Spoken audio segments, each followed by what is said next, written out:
প্রিয় শিক্ষার্থীবৃন্দ, আজকে আমরা চতুর্থ শ্রেণী গণিত বইয়ের 21 পৃষ্ঠার 3 নং অঙ্কগুলো নিয়ে আলোচনা করতেছি। 3 নং এ দেখো তোমাদের লেখা আছে সংখ্যাগুলো অঙ্কে ও কথায় লিখো। সংখ্যাগুলো অঙ্কে ও কথায় লিখো। তাহলে 3-এর 1-এ আছে 69,000 দিয়ে তৈরি সংখ্যা। 69,000 দিয়ে তৈরি সংখ্যাটা হবে, আমরা লিখব 69 দিয়া হাজার। তিনটা আমরা 69 লিখে লিখবো হাজার। এটার যদি একক ধরি, 69টা একক ধরলে দশক, শতক, হাজার, তো 69,000 তৈরি সংখ্যা।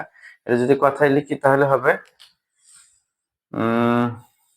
69, শুধু কথায় লিখে দেবো 69,000।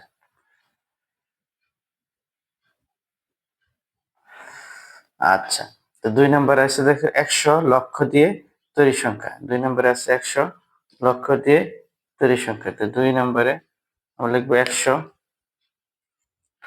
100 লিখবো প্রথম। 100 কে আমরা একক ধরলে একক, দশক, শতক, হাজার, অযুত, লক্ষ। তাহলে এই সংখ্যাটি হবে 100। একক, দশক, শতক, হাজার, অযুত, এটা লক্ষ। তাহলে একক, দশক, শতক, হাজার, অযুত, লক্ষ, নিযুত, কোটি। সংখ্যাটি কথা লিখতে হবে 1 কোটি। 1 কোটি। আচ্ছা, 3 নম্বরে দেওয়া আছে দেখো 2000 হাজার দিয়ে তৈরি সংখ্যা। 2000 আবার হাজার দিয়ে তৈরি সংখ্যা। তো 3 নম্বরটা কি হবে, যদি অঙ্কে লিখি, অঙ্কে লিখলে হবে 2000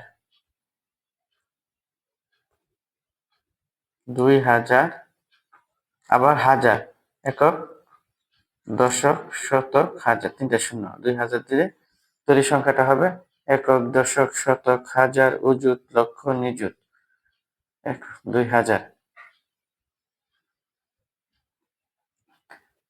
আবার হাজার, একক, দশক, শতক, হাজার, অযুত, লক্ষ, নিযুত।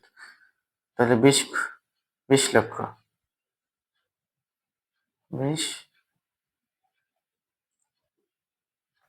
লক্ষ। 20 লক্ষ। 3 নম্বরটা আছে দেখো 12 লক্ষ, 12,000, 12শত, 12 দিয়ে তৈরি সংখ্যা। 12 লক্ষ, 12,000, 12শত, 12 দিয়ে তৈরি সংখ্যাটা হবে। 3 নম্বরটা আমরা দেখতেছি। 4 নম্বরটা তো প্রথম হচ্ছে 12 লক্ষ। তাহলে আমরা 12 লক্ষ লিখি এখানে দিই। এক বা এক, দশক, শতক, হাজার, অযুত, লক্ষ, নিযুত। 12 লক্ষ। তাহলে 12,000, 12,000, 12,000, 12শত, 12শত, 12শত, 12।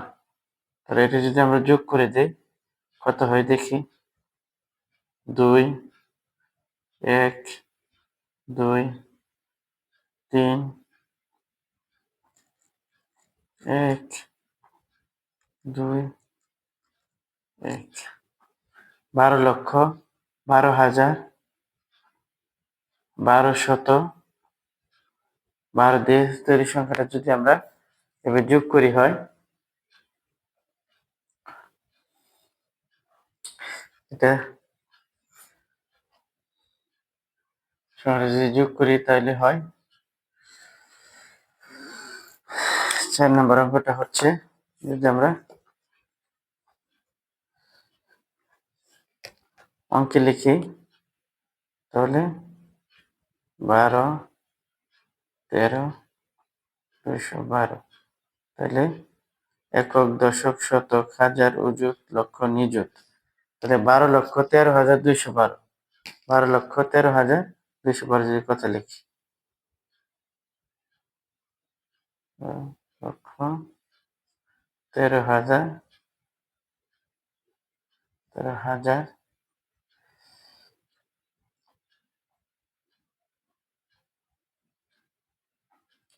212।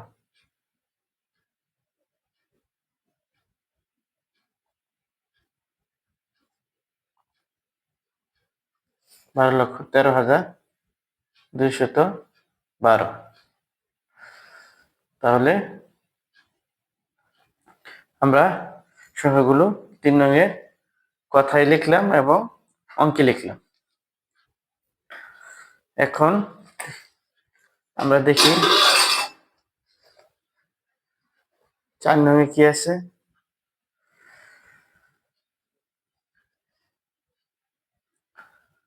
4 নংয়ে দেওয়া আছে, দেখো, উদাহরণ অনুসরণ করে সঠিক স্থানে কমা বসাই। উদাহরণ অনুসরণ করে সঠিক স্থানে কমা বসাই। উদাহরণ, দেখো একটি সংখ্যা দেওয়া আছে, এখানে একটি উদাহরণ করে দেওয়া আছে একক, দশক, শতক, হাজার, অযুত, লক্ষ, নিযুত, কোটি।